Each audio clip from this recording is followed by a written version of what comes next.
ഓണം ഇങ്ങെത്തി. സംസ്ഥാന സർക്കാർ കേരളത്തിൻ്റെ വിവിധ ഭാഗങ്ങളിൽ ഓണാഘോഷം നടത്തി വരികയാണ്. ഓണമെന്ന് പറയുന്നത് ഒത്തൊരുമയുടെയും പൂക്കളുടെയും ആഘോഷമാണ്. എന്നാൽ തിരുവനന്തപുരത്തുകാർക്ക് അത് ലൈറ്റിൻ്റെ കൂടെ ആഘോഷമാണ്.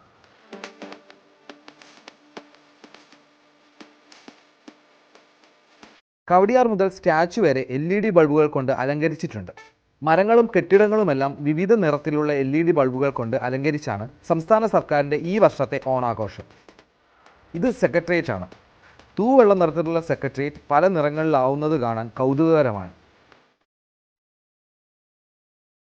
അത് കാണാനായിട്ട് നഗരത്തിൻ്റെ പല ഭാഗങ്ങളിൽ നിന്നും ആളുകൾ എത്തിയിട്ടുണ്ട്.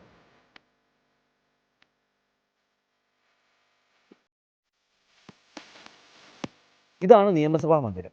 നിയമസഭാ മന്ദിരവും ഒരുപാട് LED ലൈറ്റുകളും ബാക്ക് ലൈറ്റുകളും ഡ്രോപ്പ് ലൈറ്റുകളും കൊണ്ട് അലങ്കരിച്ചിട്ടുണ്ട്.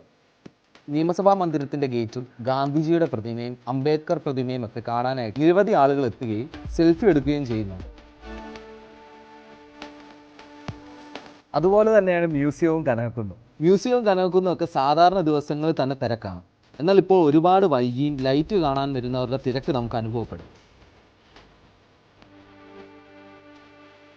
2 വർഷങ്ങൾക്ക് ശേഷമുള്ള സംസ്ഥാന സർക്കാരിൻ്റെ ഓണാഘോഷം പഴയ പ്രൗഢിയിലേക്ക് എത്തിയിരിക്കുകയാണ്.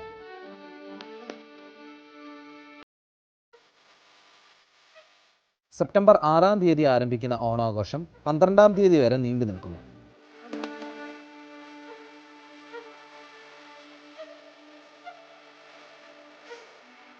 നിങ്ങൾ തിരുവനന്തപുരത്തോ സമീപ പ്രദേശത്തോ ഉണ്ടെങ്കിൽ തീർച്ചയായും ഇവിടെ വരിക.